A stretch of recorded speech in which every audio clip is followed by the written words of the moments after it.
Oh reina mía, rosa mística de Guadalupe, rosa brillante que embellece el cielo como estrella de la mañana, que anuncia la aurora de los nuevos tiempos. Madre corredentora, medianera y abogada, señora de todos los pueblos, dama blanca, reina de la paz y lirio blanco de la Trinidad Santa. Báñanos en tu río de luz admirable. Haznos espejo de tu corazón inmaculado y concédenos ser primicias del reino eucarístico de tu Hijo. Amén. Hola hermanos, ¿cómo están? Bendecido día en Cristo y María. Nuevamente quiero compartir con ustedes una excelente entrevista que ya muchos estaban esperando junto al doctor Antonio Yahweh. Muchas gracias, don Antonio, por haber aceptado nuevamente la invitación. Gracias a ti, María. Adelante. Bueno, yo quería, primero vamos a dividir la entrevista de esta forma. Vamos a empezar con el tema que quisiera tocar hoy sobre el papado en la iglesia, ¿no? La infiltración masónica y lo que está sucediendo ahora, ¿no? Para que pues los hermanos puedan tener un poco más de conocimiento, y al final le voy a hacer algunas preguntas que los hermanos dejaron en el canal sobre el tema pasado de las primicias. Don Antonio, la iglesia, sin duda ahorita estamos viviendo una crisis en la iglesia, la infiltración masónica que no es de ahorita, sino es de hace mucho tiempo. Y yo quisiera, por favor, que usted nos explique por qué la masonería ha durado tanto en la iglesia, por qué los papas no han sabido, probablemente eso es lo que la gente piensa, ¿no? ¿Por qué no han sabido confrontar la masonería desde Pablo VI? Yo sé que hay muchas personas que se refieren a Pablo VI como el causante de la decadencia en la iglesia por el Concilio Vaticano II. ¿Usted qué nos puede decir con lo que respecta a esta infiltración masónica que viene? Primero hay que, conociendo un poco la historia, bueno, pues la masonería surge o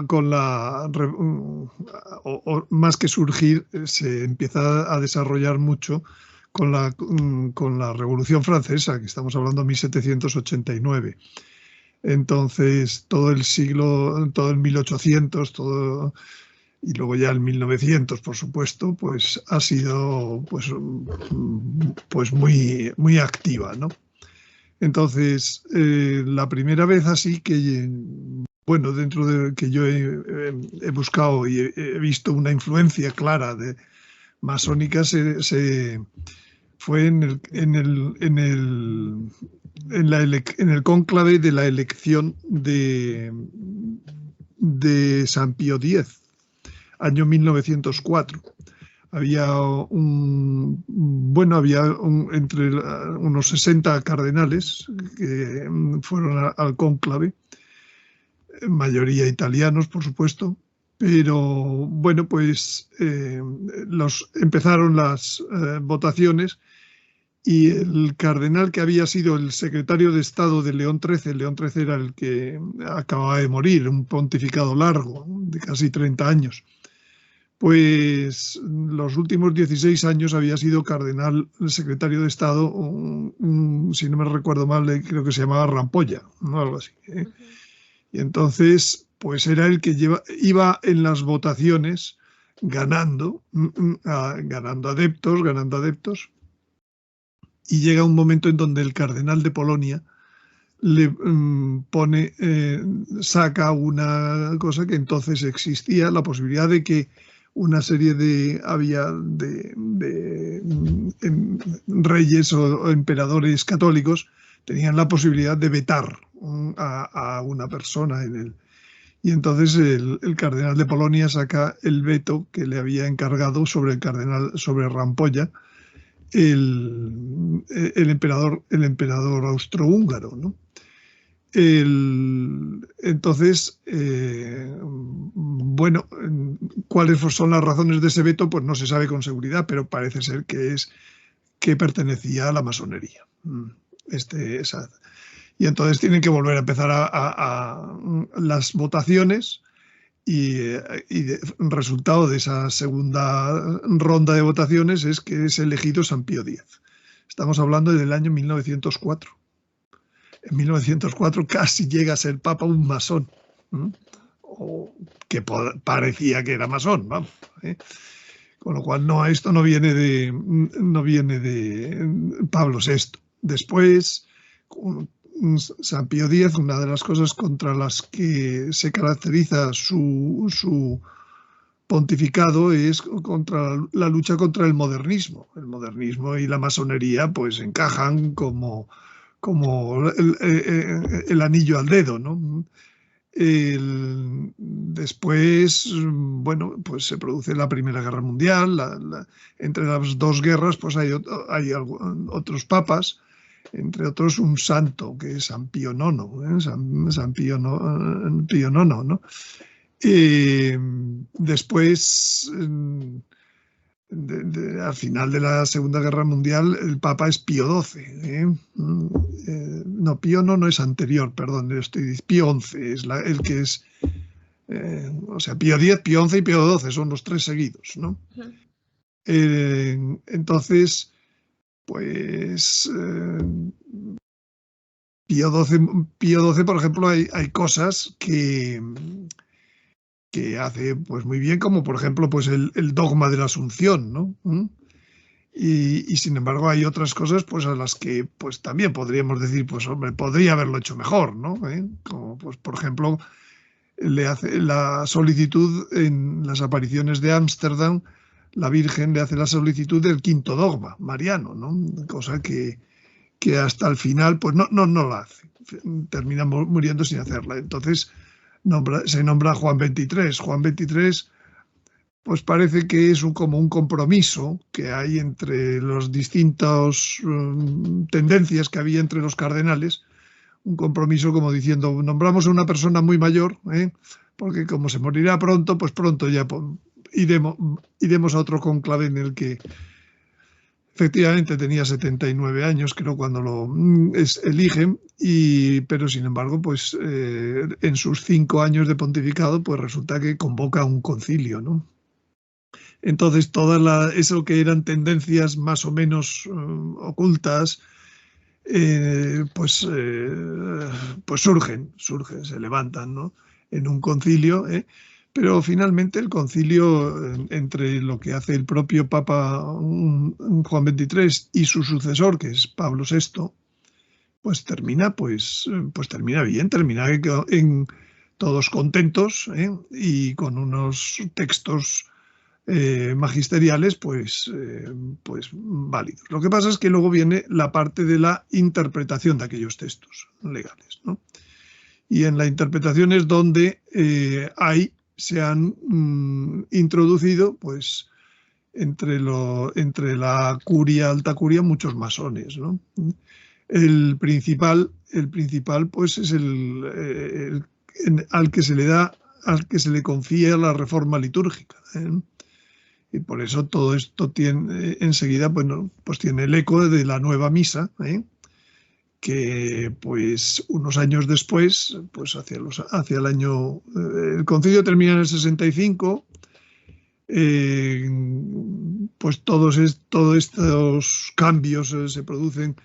Para que se haga una idea, por ejemplo, en España teníamos, el seminario de Pamplona tenía más de 1000 seminaristas. En España había en ese momento 22.000 seminaristas.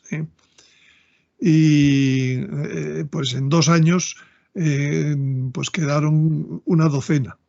O sea, fue un momento terrible para toda la Iglesia. En Garabandal, año 65, la Virgen dice aquello de que hay muchos sacerdotes que van por el camino de la perdición y con ellos llevan a muchas almas, ¿no? Habla de la lucha de sacerdotes contra sacerdotes, obispos contra obispos, cardenales contra cardenales. Todo eso que en el año 65 pues parecía pues muy aventurado, porque los seminarios estaban llenos, porque todo, pues 3 años después se ve que empieza una defección de sacerdotes muy grande en todo el mundo, que empieza, pues eso, la carencia de las vocaciones se van, y empieza pues todo un proceso que efectivamente en parte pues tiene que ver pues con unas acciones que están comandadas pues por pues monseñores masones. En este caso se llamaba Annibale Bugnini, pero no es una sola persona, hay todo un plan de la masonería que procura introducirse. Entonces, en el año 73 se nombra a un prefecto de la Congregación de Obispos, pues que es como el jefe de los masones del Vaticano, el cardenal Bayo, que recientemente pues ha habido pues algunos libros en que hablaba de eso, pero es que está durante 10 años el cardenal Bayo en ese puesto, y fíjate que en esos 10 años hay 3 papas, o sea, hay primero Pablo VI, luego 33 días que lo intenta quitar Juan Pablo I, pero muere. Y luego viene Juan Pablo II, que a pesar de las informaciones que tiene, pues no lo cambia hasta que no ha pasado un tiempo de su atentado, hasta que no ha visto claramente, hasta el año 83, no lo cambia, ¿no? Por tanto, el cardenal Bayo, perdón, estuvo durante esos 3 pontificados. ¿Por qué él tuvo que ver con la muerte de Juan Pablo I? Directamente no. Directamente el propio libro del sacerdote Charles Moore dice o viene a decir que fue algo en todo caso indirecto. Quiero decir, ponerlo en una situación de presión que desencadenara la muerte de Juan Pablo I. Está luego, pues ya con más detalle, tiene su origen en una... Bueno, parece que de las muchas informaciones que hay y que se han ido publicando, parece que lo más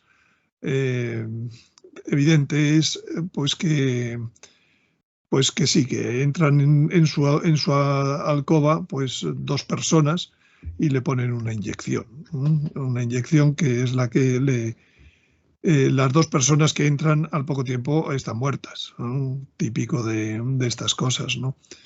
Y bueno, y parece que el encargo viene de Monseñor, del que llevaba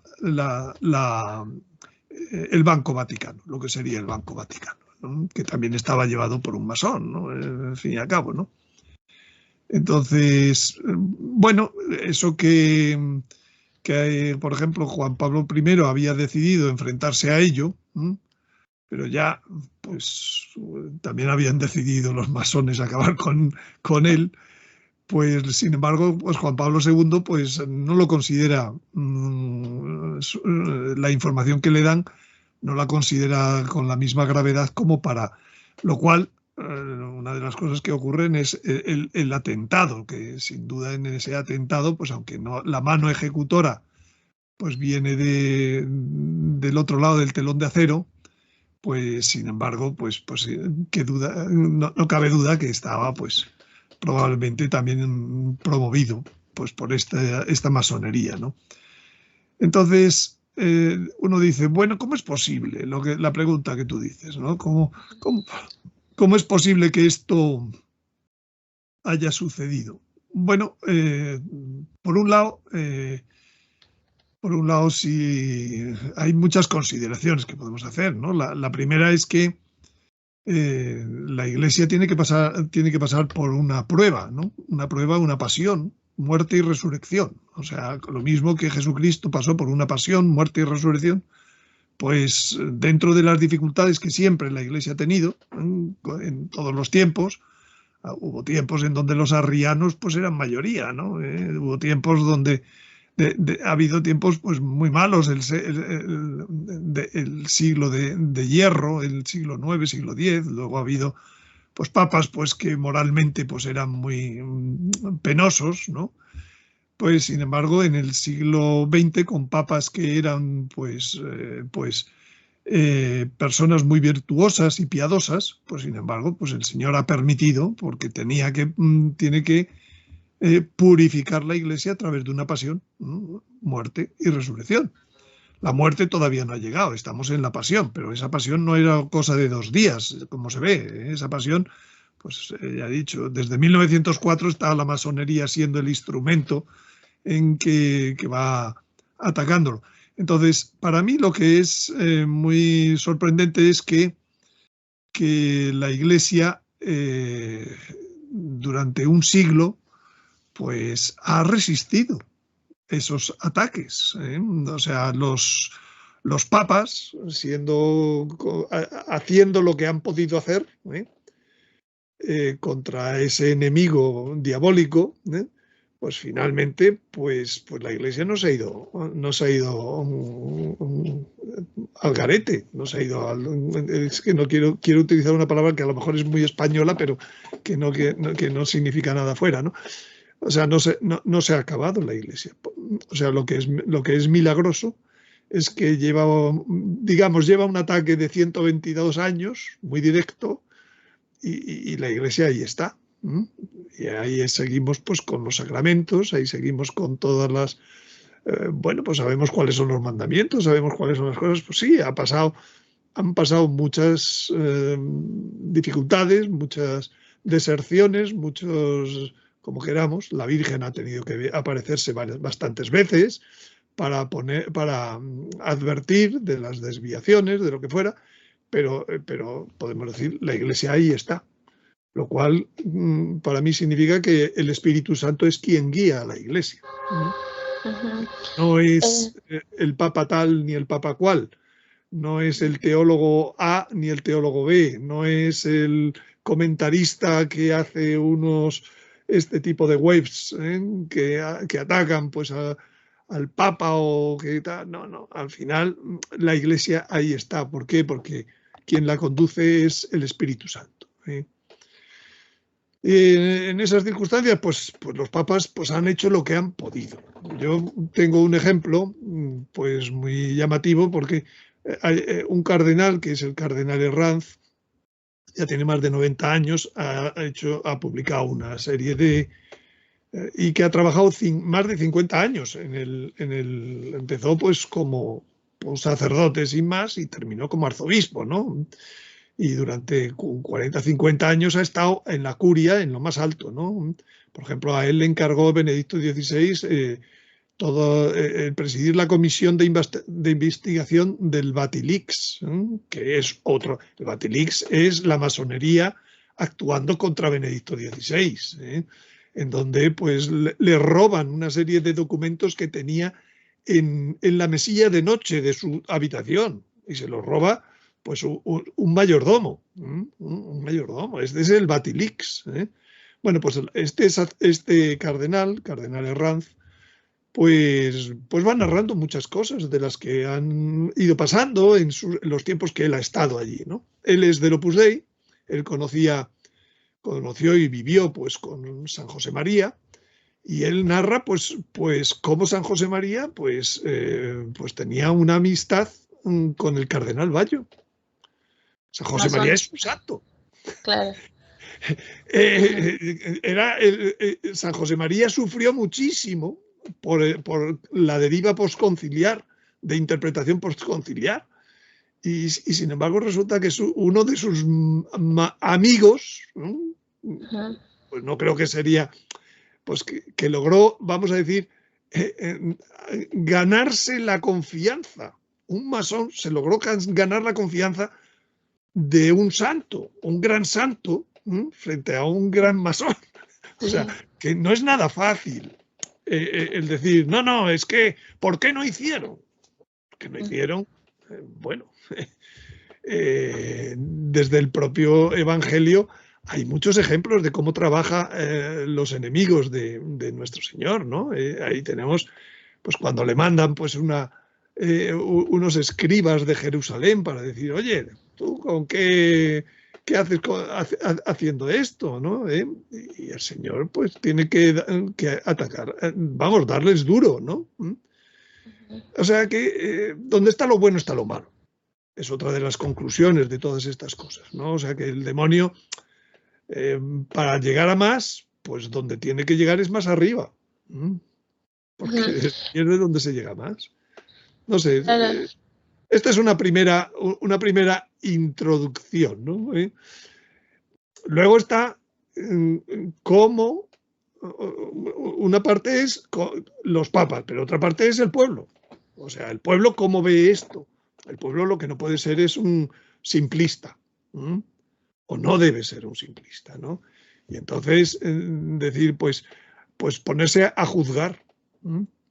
Juzgar al Papa es una cosa, bueno, yo diría, si hay alguna persona, todos los que trabajan en el Vaticano, pues saben la cantidad de información que hay en el Vaticano, ¿no? De las personas mejor informadas en el mundo es el Papa. Por tanto, si a una persona bien informada le añades que suelen ser, que han sido todos personas piadosas, personas de oración, personas de virtudes, pues si ellos se han equivocado, pues fíjate lo que habría hecho cualquier otro, ¿no? Habría sido terrible. Entonces, venía a decir, oh, no, es que este Papa está destruyendo la Iglesia. Digo, el que la estás destruyendo eres tú con esos comentarios. Quiero decir, con esa irresponsabilidad al lanzar ese tipo de comentarios al público, ¿no? De un modo o de otro, ¿no? No, porque fíjate que ha hecho este error doctrinal, o ha hecho aquel asunto. Digo, bueno. Que la asistencia del Espíritu Santo no se la ha hecho a los de tal o cual web, de tal o cual, ¿entiendes? La asistencia del Espíritu Santo la ha hecho a Pedro. Y sobre Pedro está, por tanto, me acuerdo que en el Evangelio, cuando el Señor termina hablando con esos que vienen de Jerusalén, termina hablando del pecado contra el Espíritu Santo. Dice, otra cosa, dice, todos los pecados se perdonarán, menos el pecado contra el Espíritu Santo. Y efectivamente, sabemos por la fe que el que tiene la asistencia del Espíritu Santo es el Papa. Esto no es papolatría, como dicen algunos tontos. O sea, esto es una realidad de fe. Él es el que tiene la asistencia del Espíritu Santo. Por tanto, atreverte a juzgarlo, y no solo ya juzgarlo, sino luego a publicarlo y a atacarlo públicamente. Pues el Señor hablaba del pecado del Espíritu Santo. Yo no me atrevería. Vamos, la pura prudencia, virtud cardinal, ¿no? Justicia, fortaleza y templanza. Bueno, pues la prudencia te hace decir, bueno, ¿sería yo capaz de actuar mejor en su circunstancia? Ha habido papas, bueno, pues ya tenemos papas santos en esta, como Juan Pablo II, como San Juan XXIII, como Pablo VI, que es que son santos. Para ser santos no entra cualquiera en ese club, en el club entre nosotros, ¿no? Entonces, pues si resulta que de la Segunda Guerra Mundial, una de las cosas que la gente, que Hitler atacaba mucho era a la homosexualidad. Y entonces los homosexuales, uno de los modos que tenían en la antigua Alemania nazi de escaparse de la persecución de los nazis era meterse en los seminarios. ¿Suena lo que luego ha pasado? Pues claro que ha sido. Entonces resulta que durante muchos años pues los papas han intentado una línea de actuación para ver si con eso se acababa, pero como no se acababa, pues han cambiado de línea de actuación y ahora directamente. Entonces, ¿quién soy yo para juzgar lo que un santo con la información que iba teniendo o que no iba teniendo? Porque también esas cosas no se sabe hasta qué punto podía tenerlas o no, porque son muy ocultas, los pecados ocultos, ¿no? Pues actuó. ¿Quién soy yo para juzgar y decir, no, es que dejaron pasar? Oye, si tú hubieras estado allí, te habías caído mucho antes que ellos, ¿no? Claro.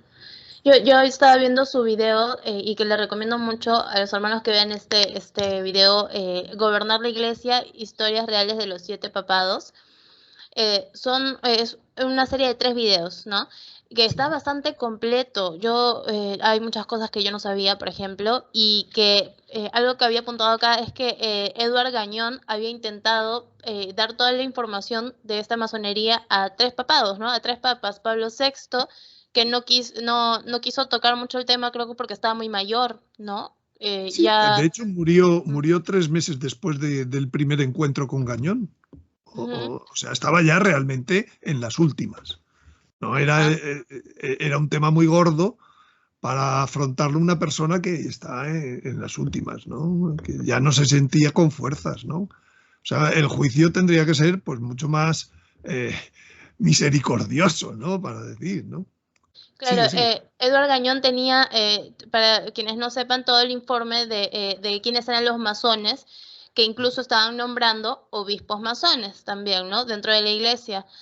Y luego le llevó esta información al Papa Juan Pablo I y sucedió que lo mataron, pues no pudo hacer nada al respecto. Y luego al Papa Juan Pablo II, que como usted dijo, no hizo caso al momento, pero luego cuando sufrió el atentado contra su vida, él pues ya incluso Lo lo primero que mandó hace es llamar a Gañón. ese Dice, Maragañón. Ajá. busquen a Gañón, que se había perdido otra vez en la selva colombiana, después porque era lo que le gustaba, ¿no?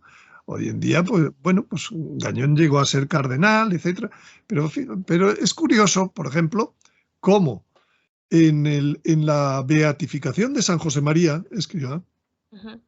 están entre los 33 cardenales que asistieron con 200.000 personas a esa beatificación, pues entre los 33 cardenales están sentados juntos, casi juntos, Gañón y Bayo.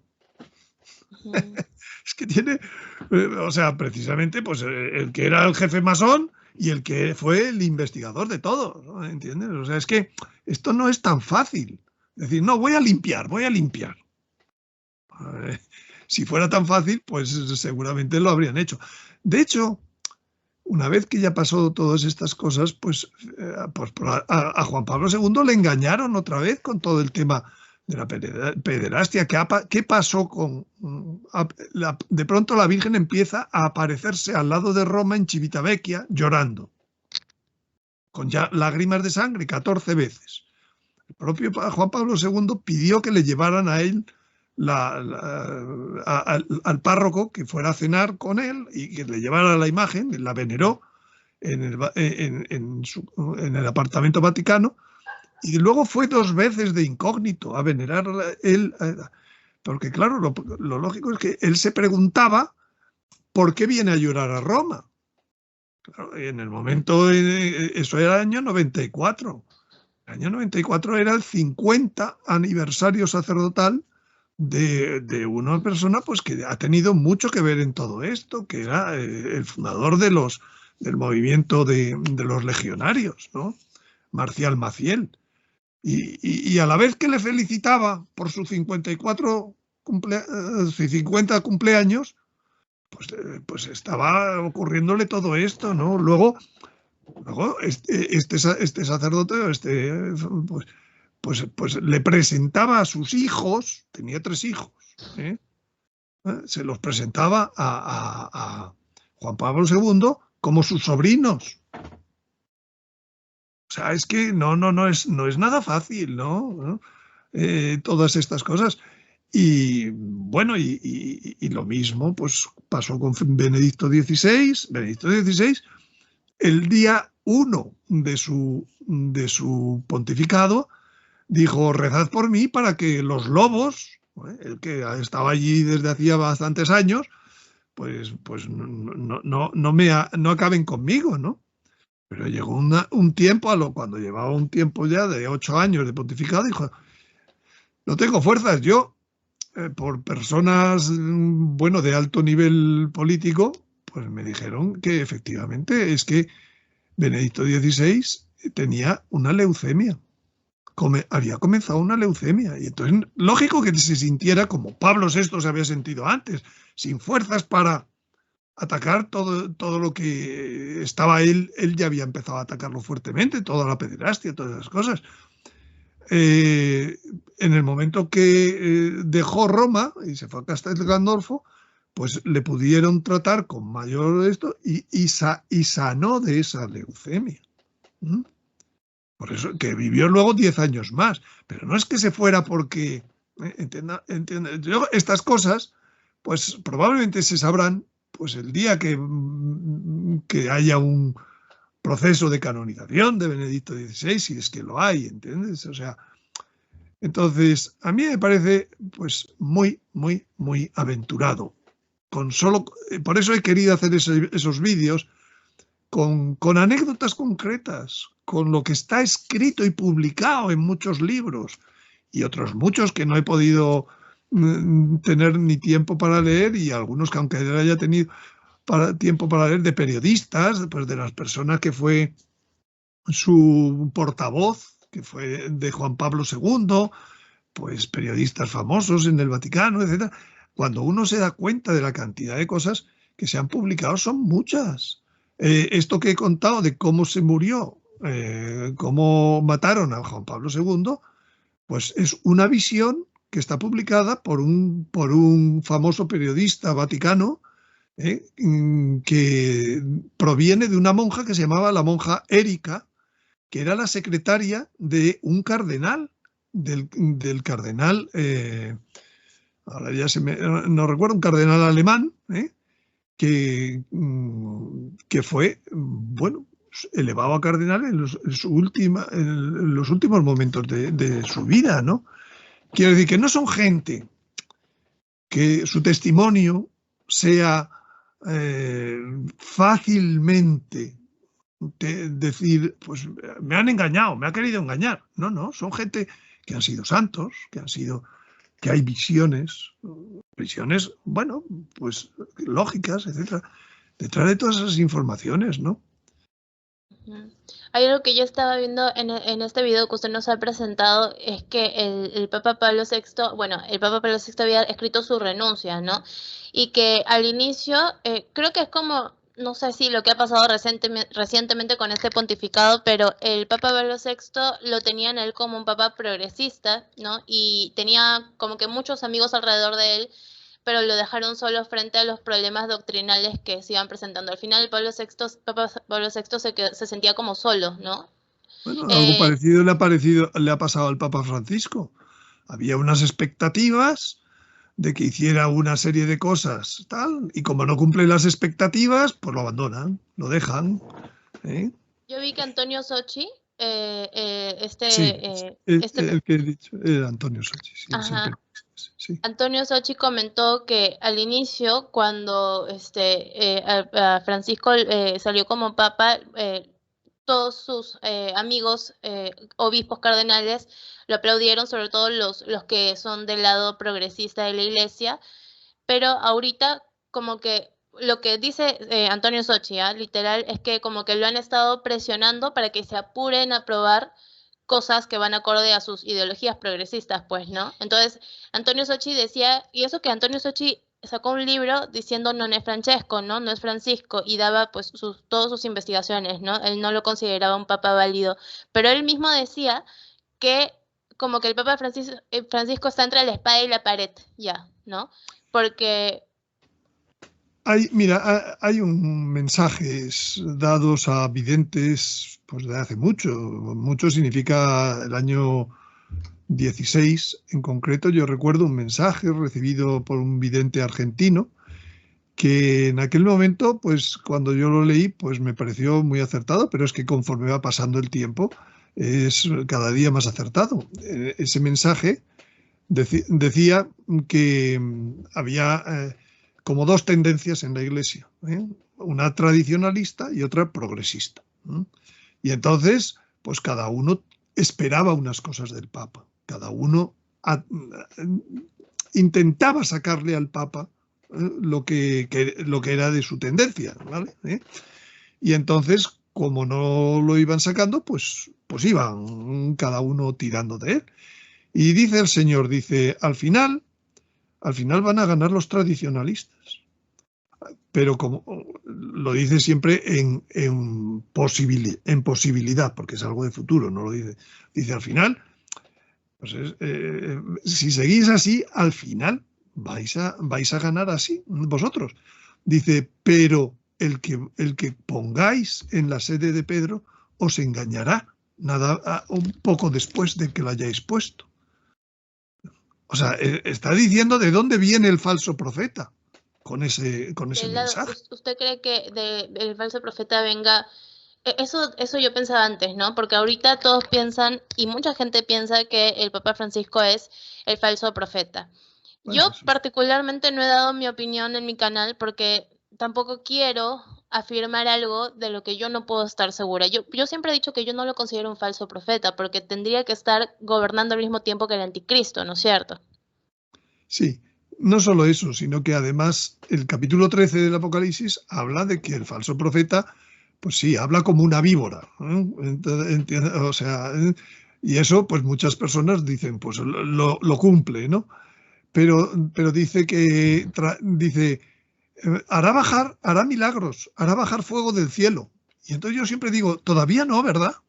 Y dice, pues eso, que trabaja con el poder político, con el anticristo, que será el anticristo en su momento, ¿no? Y digo yo, pues si a alguien molesta el Papa Francisco es el poder político, ¿eh? Entonces, el día que yo le vea que hace bajar fuego del cielo, entonces diré, sí, pues parece que se cumple lo que dice la profecía del Apocalipsis. Hay algo que usted también... Perdón, hay algo que usted también dijo la vez pasada, que era que el Papa que cambie las palabras de la consagración, ese sería el falso profeta, ¿no? Sí, claro, esa es la profecía del capítulo 13 del Apocalipsis.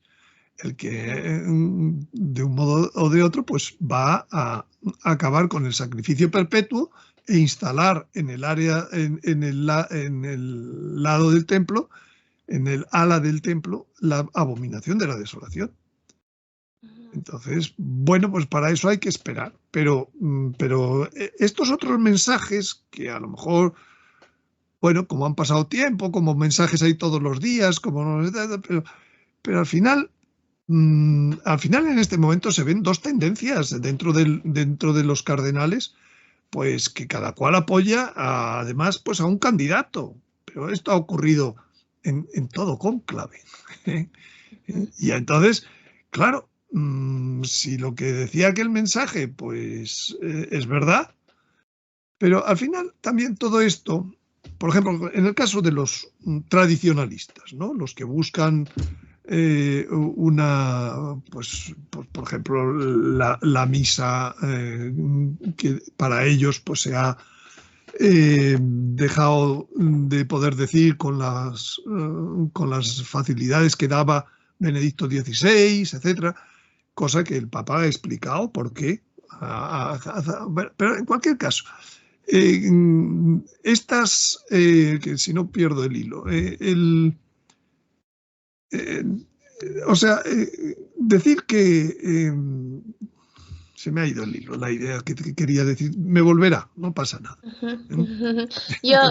Sí, no se preocupe, en cuanto a esto, ¿usted cree que si, por ejemplo, realmente, porque cuando salió, ¿usted qué cree sobre el cardenal que salió a decir que él pertenecía a una mafia, que es la mafia de San Galo, sí, y que buscaban hacer renunciar al Papa Benedicto XVI?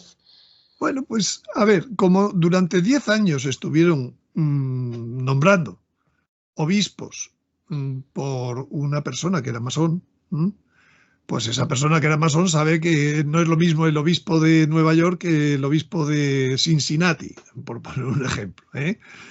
Pues lógicamente pues colocaba a los suyos en sedes muy importantes. Y entonces cuando se reúnen la famosa mafia de San Galo, pues 4 o 5 cardenales de esto, pues se reúnen para hacer una propuesta masónica, vamos a decir. Eso no tiene... entre masones lo lógico es que digan, bueno, pues ahora vamos a apoyar a quien sea, ¿no? Lógicamente masónicos, ¿no? Vuelven a caer en lo de 1904. ¿Qué pasó con lo de 1904? pues Señor, el Espíritu Santo se lo saltó.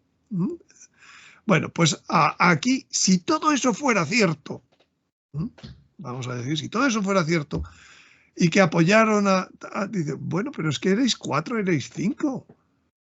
Sí, en sedes muy influyentes y tal, pero es que ahí se juntan 120 lectores. Y esos 120 lectores tiene que haber 3/4 partes o 2/3 de mayoría. Entonces, no, pues siempre hay cardenales influyentes. Por ejemplo, cuando salió Juan Pablo I y cuando salió Juan Pablo II, el cardenal influyente era Benelli. ¿Por qué? Porque había sido el segundo de a bordo, el que estaba pegado a Pablo VI durante muchos años. Lo mismo que había pasado en 1904 con el Rampolla, que llevaba, ¿entiendes?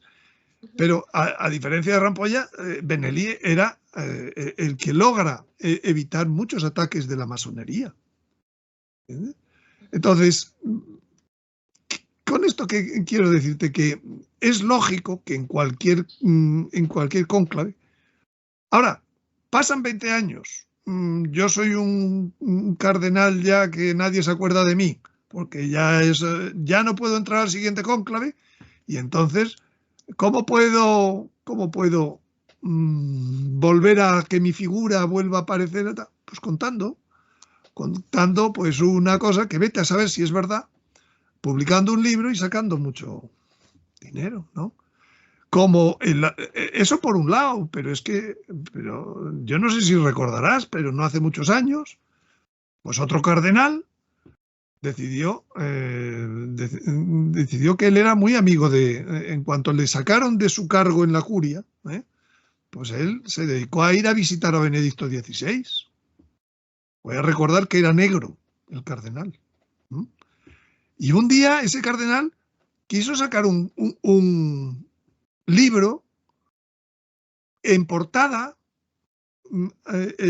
como autor Benedicto XVI y él, y las dos fotos. Ya me dirás, si aquello hubiera salido, pues estaba marcando el siguiente cónclave. ¿Entiendes? ¿El cardenal Robert Sara? Sí, claro. Entonces, esa es la parte tradicionalista, que juega sus cartas. Luego se disculpará, luego dirá que si yo soy buenísimo, lo que tú quieras, pero hacerlo lo hizo.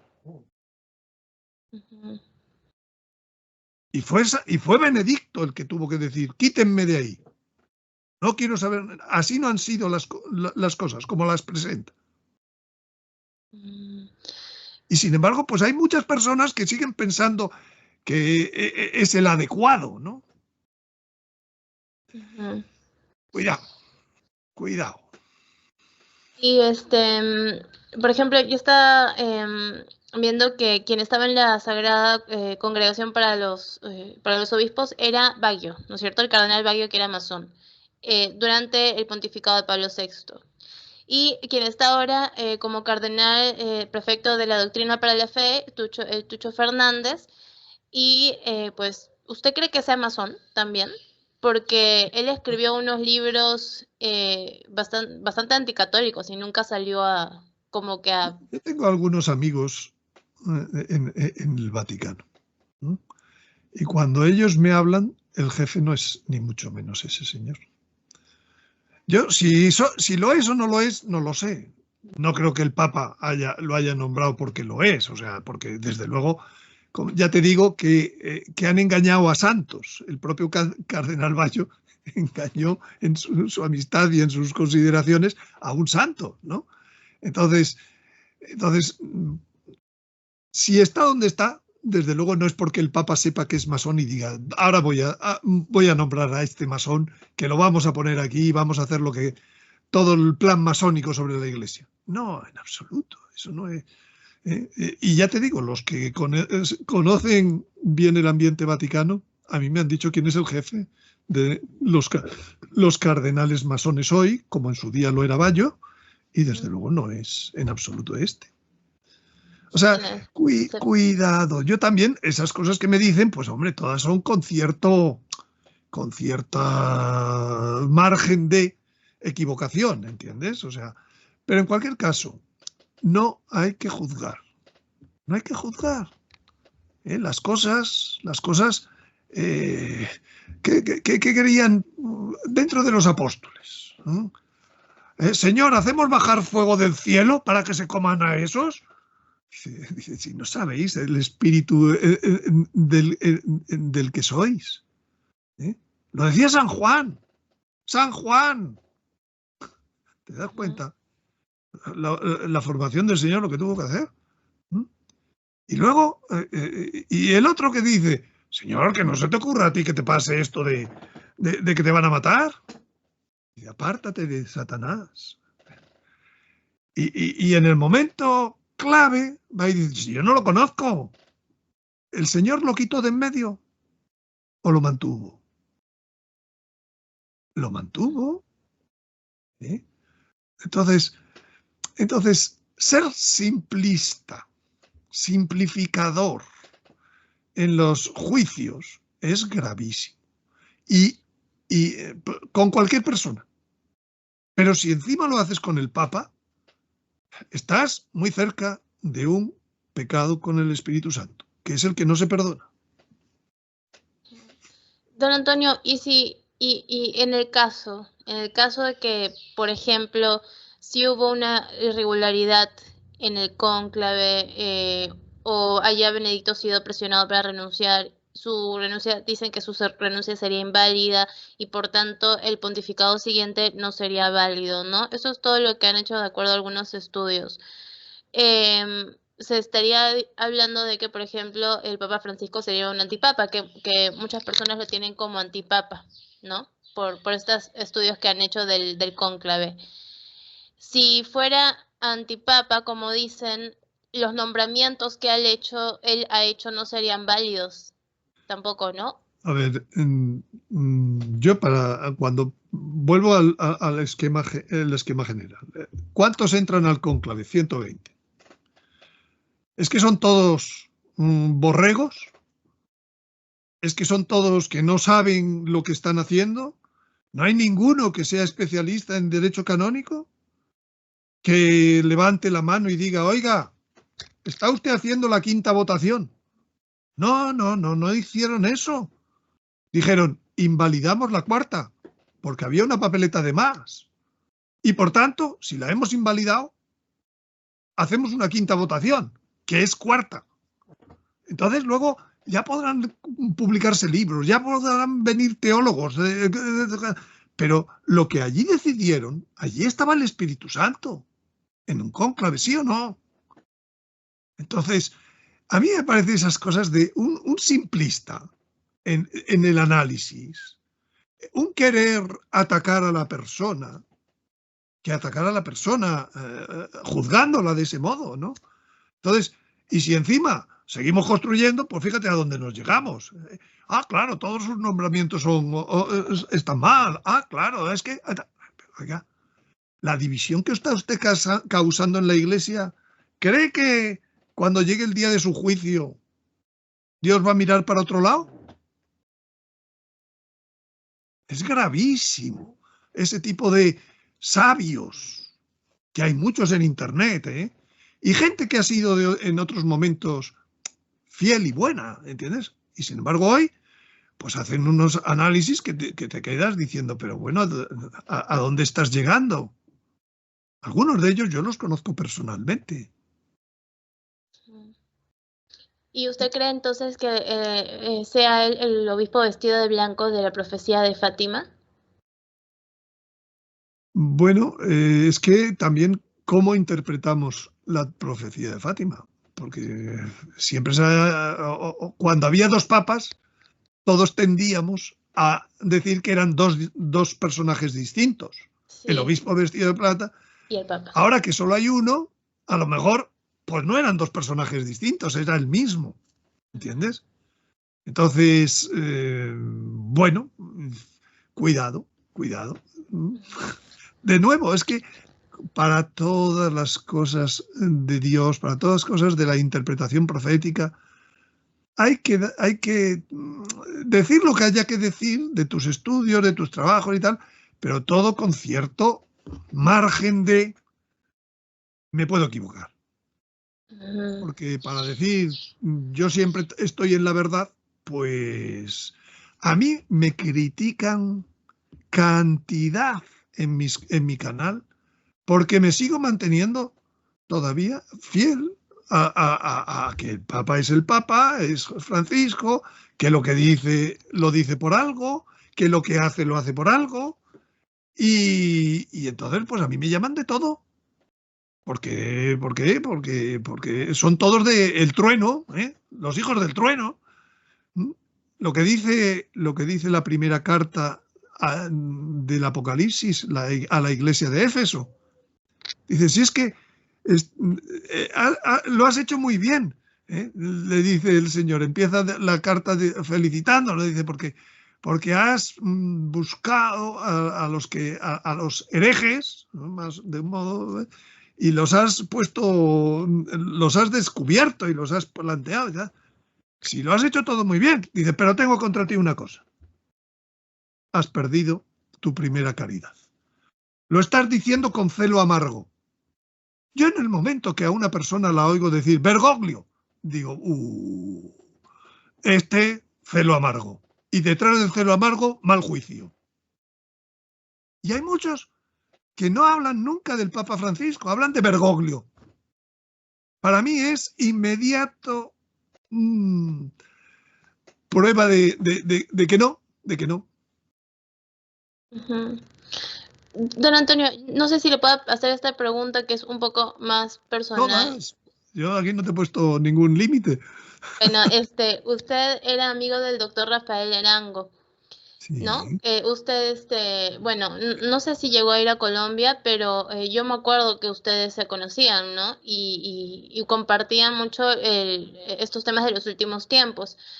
Sí. El doctor Arango, hasta el final, él decía que él era antipapa, pues, ¿no? Incluso al inicio, con el doctor Galat decían que eran, bueno, el falso profeta y todo. ¿Usted mantuvo esa amistad con el doctor Arango? Mira, ¿Le hablaron de eso? Mi amistad empezó en el año 2003, con los dos, con Galat. Yo he estado en casa de Galat, rezando con él, comiendo con él, etc. He estado antes de que fundara, creo que se fundó después del 2003, la Fundación Belén, y viajaba mucho yo a Colombia porque tenía mi trabajo profesional, tenía un trabajo allí en Colombia que tenía que ir. La última vez que estuve con ellos fue como en diciembre del 2012, es decir, como 2 meses antes de que Benedicto. Por tanto, yo no viví con ellos personalmente los viajes.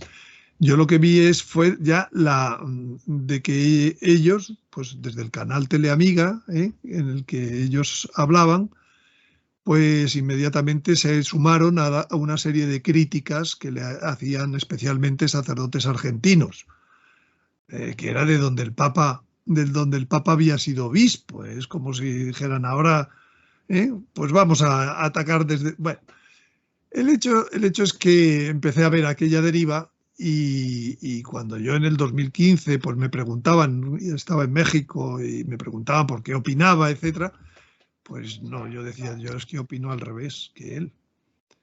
Y yo creo que tanto él como yo sabíamos cuál era nuestra postura, los dos. Y yo siempre dije que yo respetaba. Y él siempre dijo que él me respetaba mucho. O sea, yo voy a decir que me consideraba, y en estos 10 últimos años que él ha vivido, me consideraba amigo suyo. Pero por supuesto, pues yo soy muy diferente de Rafael Arango. Él tenía un modo de explicar las cosas, él tenía unas vivencias. Yo he estado haciendo oración en su grupo carismático.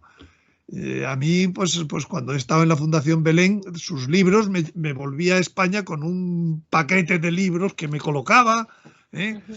y voy a decir, pues siento mucho que él tomara esa actitud, que llegó a tener un momento un poco clave con el episcopado colombiano, con Galat, etcétera. Pero en fin, Galat era mucho más enérgico, era mucho más de poner la fuerza y tal. Lo cual, pues no sé, a veces a lo mejor prefieres ese tipo de personas, ¿no? Que otras. Los dos eran muy amigos míos. Galat quizás se enfadó más conmigo, ¿no? Pero Arango yo creo que siempre, en muchos vídeos que lo he visto. De hecho, quise verle cuando estuve luego en el 2017 en Colombia, y simplemente pues que el tiempo que yo estuve en Bogotá fue muy breve y no vernos, ¿no? Así que, ¿yo qué quieres que te diga? Pues que rezo para que los dos estén en el cielo, ¿no? Han hecho mucho bien y que el Señor pues les tenga la división o el mal que pudieron causar con sus últimas opiniones, pues que el Señor no se lo tenga en cuenta, ¿no? Por todo el bien que hicieron, ¿no? Muy bien. Sí, esto me había quedado en duda hace tiempo. Bueno, don Antonio, entonces ha quedado bien claro cuál es su postura, sigue firme en cuanto al papado. ¿Nos podría de repente resumir algunas características básicas del falso profeta para que la gente tenga bien claro que no se ha dado a conocer todavía el falso profeta, sino es el que vendrá después?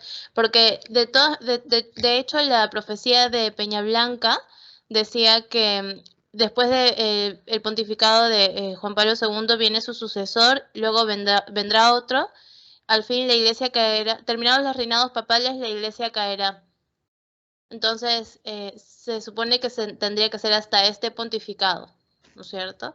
Yo creo que sí, yo creo que eso será así, ¿no? O sea que efectivamente, bueno, si algún día hablamos de la película, de lo que, como yo veo los próximos meses, en toda esta circunstancia, pues sí, es más o menos es así, está muy profetizado que por muchos santos y por muchas, que el Papa huirá de Roma. Yo creo que se refieren a este Papa, ¿no? Huirá de Roma cuando sea invadido por fuerzas musulmanas y fuerzas de Rusia. Habrá una carrera a ver quién llega antes a colocar su bandera en Roma, ¿no? Y para entonces ya el Papa no estará en Roma, ¿no? Pero en fin, eso es distinto del falso profeta. ¿Qué es lo que dice la Sagrada Escritura del falso profeta? Dice, parece cordero, pero habla como serpiente. Apocalipsis 13:11. Dice, trabaja en estrecha unión con el anticristo. Apocalipsis 13:12 y 16:14. 16:14 también. Dice, consigue que la tierra y sus moradores adoren al anticristo. No es toda la tierra. El capítulo 13 dice que es los que no estaban inscritos en el libro de la vida. En el libro de la vida por lo menos está inscrito 1/3 de los moradores de la tierra, como que sabemos que perecerán 2/3. No significa además que se condenen los 2/3 que perecen, ¿entiendes? Por tanto, pues no lo sé, supongo que en el libro de la vida pues puede estar a lo mejor hasta la mitad de los hombres.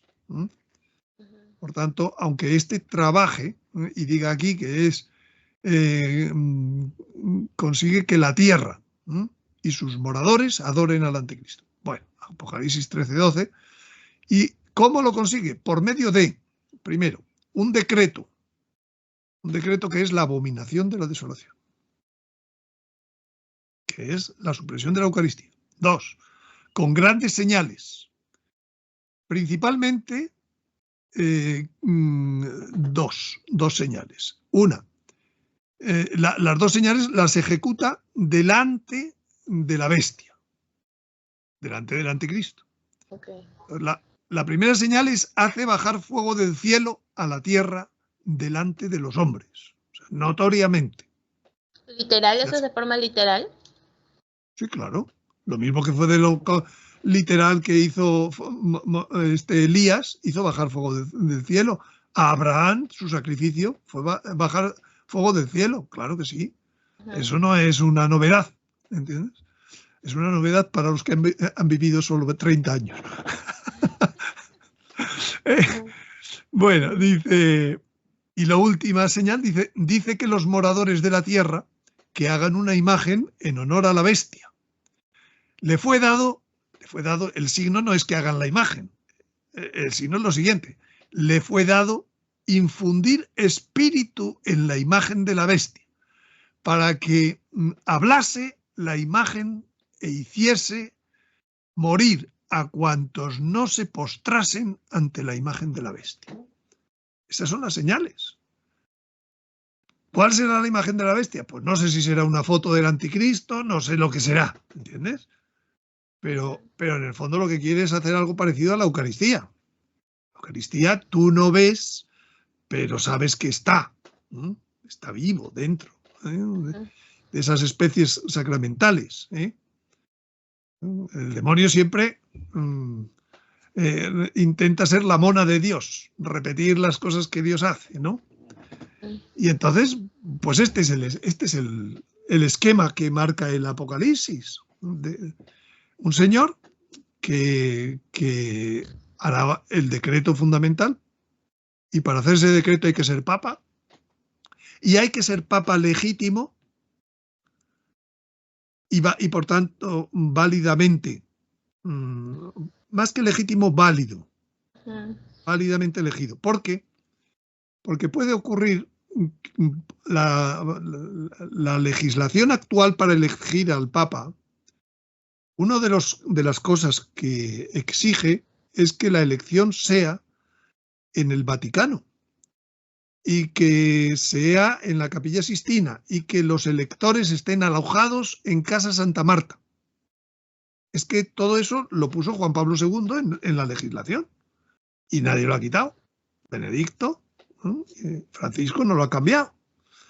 Pero ¿qué pasa si mañana Roma queda destruida y queda inundada por el aviso? Pues que no se puede celebrar un cónclave en Roma y no hay papa para cambiar la legislación. Por tanto, pero se necesita tener un papa, o pueden pensar los cardenales, necesitamos. Por tanto, nos reunimos en donde nos dé la gana, en Aviñón, por poner un ejemplo. Y entonces, pues el cónclave será válido, sí, pero lícito, no. ¿Entiendes? Porque no se ajusta a la legislación. ¿Entiendes? Entonces, si no se cambia antes de la muerte de este papa la legislación para elegir el papa, pues es muy difícil que pueda ser un cónclave lícito. Pero nadie dudará que lo que elijan los cardenales pues es válido. Por tanto, el falso profeta empieza como papa válido, aunque ilícito, que es lo que dice la profecía de San Francisco de Asís. En un cónclave que no es lícito, pero no dice que sea inválido. La diferencia. Hay muchos ejemplos de sacramentos que al darse se pueden dar ilícitamente o al confeccionarse. Pues, por ejemplo, porque el sacerdote pues está en pecado para celebrar misa, por lo que sea, ¿no? O sea, no debería, pero es válida la consagración, ¿entiendes? ¿Qué hace? O que haga una consagración fuera de la liturgia. Es válida las palabras de un sacerdote ordenado válidamente, pero otra cosa es que sea lícito. No es lícito hacerlo, ¿vale? Entonces, ese falso profeta es válido hasta que comete la herejía del decreto. El decreto de la supresión de la Eucaristía. Que la Virgen al Padre Gobi le dice que será cambiando las palabras de la consagración. Lo terrible de una supresión de la Eucaristía por una legislación es que Jesucristo le dijo a Pedro: lo que atares en la tierra será atado en el cielo. Por tanto, ya nadie que diga las palabras que hoy se dicen, las correctas palabras, consagrará. Por tanto, muchos piensan: no, pero se dirá la misa en catacumbas. Parecerá que se dice la misa, pero ya desde el día que se dé ese decreto, nadie más consagra. Podrá haber sagradas formas reservadas, consagradas. Y podrás a lo mejor comulgar de esas sagradas formas. De hecho, por ejemplo, en las apariciones del Escorial, la Virgen aparece con la capa del Papa Juan Pablo II y colgando pues una sagrada Eucaristía grande. Yo creo que es una imagen profética de ese momento. Ella será la que asuma la dirección de la Iglesia y ella nos traerá la Eucaristía. ¿De dónde? Pues de donde estuviera reservada. Pero en fin, pero misas, como muchos piensan, etcétera, tal, no. ¿Por qué? Porque ha ido por la legislación, por donde le dio el poder Jesucristo a Pedro, el poder de las llaves. El diablo ha intentado muchas veces pues, que se acabe la Eucaristía. En muchas guerras, pues en los cristeros en México, en la Guerra Civil Española, etcétera, pues decir la misa era la vida, ¿no? En el caso de México incluso estuvo prohibido por los propios obispos, ¿no? Pero si la decías, la decías, ¿no? Quiere decir, se consagraba. Pero el diablo ya sabe que ese modo de actuar no produce todos los beneficios que él quiere. Para los beneficios que él quiere, necesita que no haya más en la tierra el sacrificio de Jesucristo. Por eso dice que se suprimirá el sacrificio perpetuo e instalará otra cosa.